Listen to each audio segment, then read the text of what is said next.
Hello everybody, my name is Spencer and welcome to another Let's Play. This time we're going to be playing Metroid 2 for the original Game Boy. This is a sequel to Metroid for the original NES. It was released in 1991 by Nintendo, and you may be wondering if this is for the Game Boy, why isn't it in black and white? Well, I'm playing this on a Game Boy player for the GameCube, which emulates the Game Boy Color, which means it'll put color palettes on it. This is the default one, and we'll be playing in that.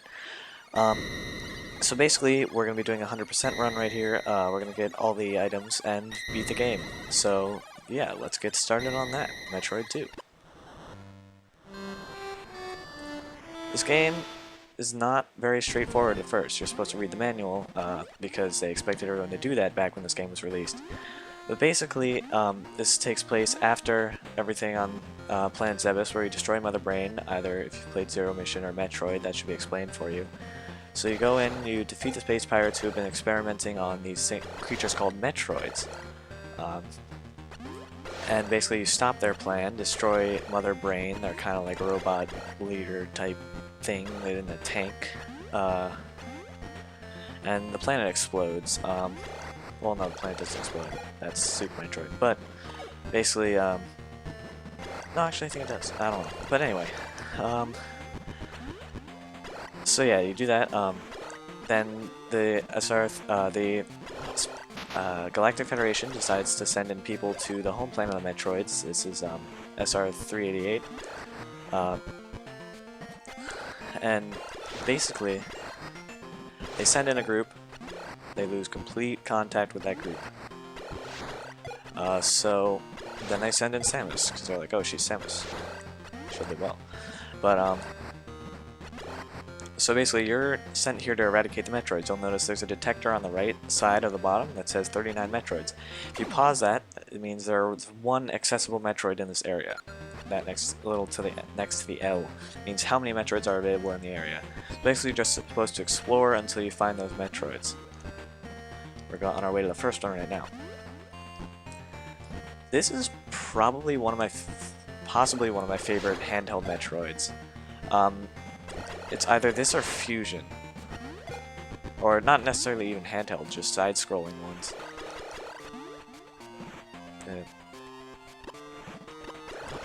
But this is a really good game because I feel without a map, there's a huge sense of adventure, and I mean, you can get lost easily, kind of, without a map. But it feels, in my opinion, it exemplifies what Metroid is kind of supposed to be, just like exploring around. It's kind of like the feel Prime originally gave me when I played that, just like exploring, trying to figure out what to do.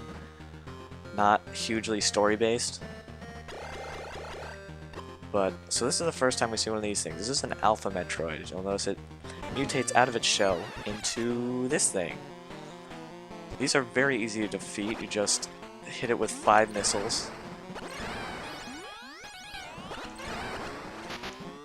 And of course I'm getting hurt.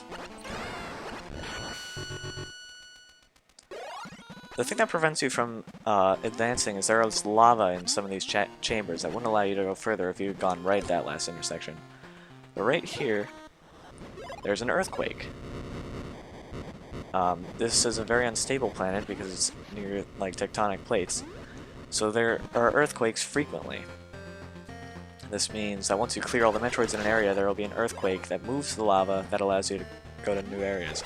That was a missile refill and a light health refill back there, so those are very helpful. You don't need to be too worried about losing health or missiles on that Alpha Metroid, even though you shouldn't really lose too many health on it. I did pretty badly, but you get through those without getting hurt pretty easily.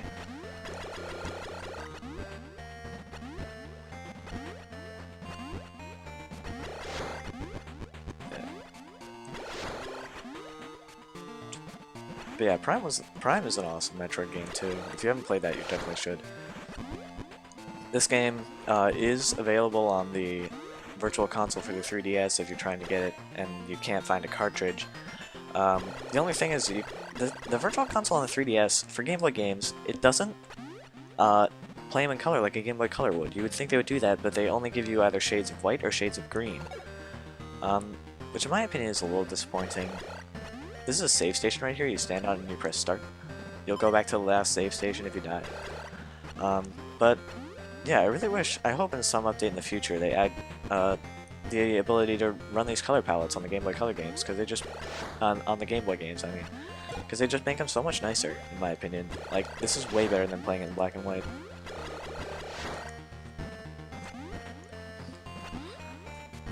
So, this is where the lava would have been had you not...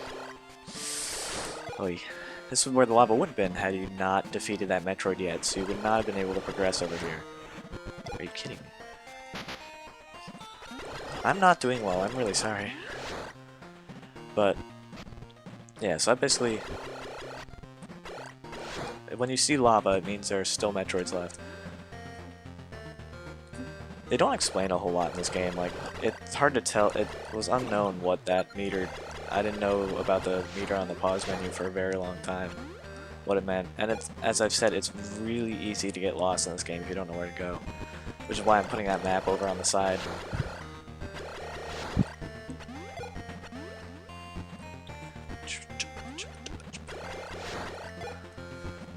But yeah, with a map, this is actually a pretty quick game. As you'll see, there's more lava down there, just to demonstrate if you stand in it, you get hurt. So don't stand in it. But yeah, so there's more lava. As you can see, you can go down further here. But obviously you'll die at this point, so which means we need to defeat the 9 Metroids in this area. Or is that a 4? Never mind, that's a 4. They didn't really think it out too well. The 9 and the 4 look almost exactly the same in the text in this game. You'll notice when I get to 99, I'll pause it and show you. Or when I get to 90 something health, if I could. Of course, these things are probably going to make it really difficult because I really hate them. They go like back and forth and they make a huge, they have a really wide range. I forget what they're called, but I really don't like them. So yeah. There are 4 known Metroid mutations. We fought the first, which is an Alpha Metroid. Then there are a Gamma, Zeta, and Omega Metroids. It's what is known by the Galactic Federation. But there could be more. They just do not know. But I'm gonna jump up here. I was trying to decide between 2 color palettes in this game, because there are 13, I believe, to choose from. 1, 2, 3, 4, 5, 6, 7. Yeah, there are 13 palettes to choose from. One of them had Samus slightly paler, and everything was green instead of blue. So I was going to do that one or this one, because it colors some of the enemies, especially the boss, better. I try not to. Are you kidding me? These are supposed to be easy to defeat. They keep coming back, just so you know. This is a really good place to farm health.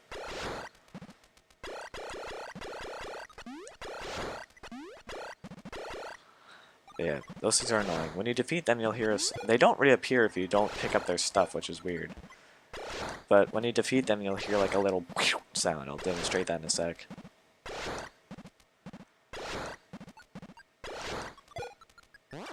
Like that. So that's how you know you've defeated it. These things, I hate these things.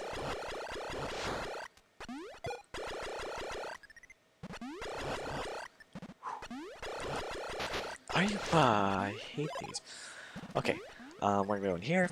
There's a save station right past this door. So there's a save station right here, and we're gonna go around down here and get the Ice Beam. So you can basically just fall down there. We're gonna run in here. Never mind, this is in the Ice Beam, I'm sorry. Ice Beam is later. You go in here and you get the bomb. If we had gone down in that last shaft instead of going up, we've gotten to a bomb wall that we would not have been able to pass. So you can go over here, bomb down here, and pick up your first missile expansion. These bring up your missile capacity by 10. These you need to pick up at least one of these to complete the game, because the Omega Metroids take 40 missiles to defeat. which means you need at least 40 missiles to start with, and not miss at all, which is actually pretty difficult to do. So, in order to complete the game, you need to pick up at least one of those. Metroids are invulnerable to regular weaponry. But we're going to go in here, and we are going to pick up a energy tank.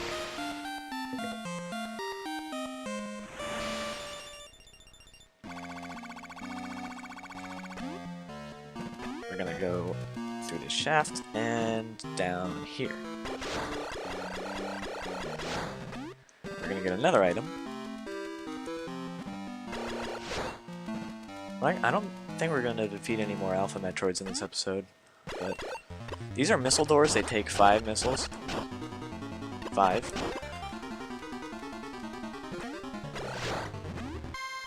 And here's an ice beam.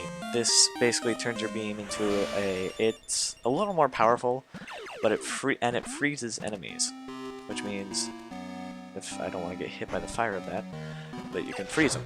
Or not. These only take 1 hit, so that's not going to freeze. But you can freeze their fire, which is a little weird. But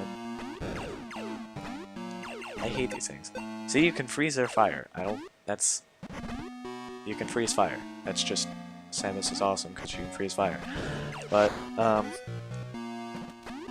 just treats the fire as like just a normal enemy or something. We're gonna go back over here. You got a bomb up into here because you don't have a bomb jump. Or a ball jump.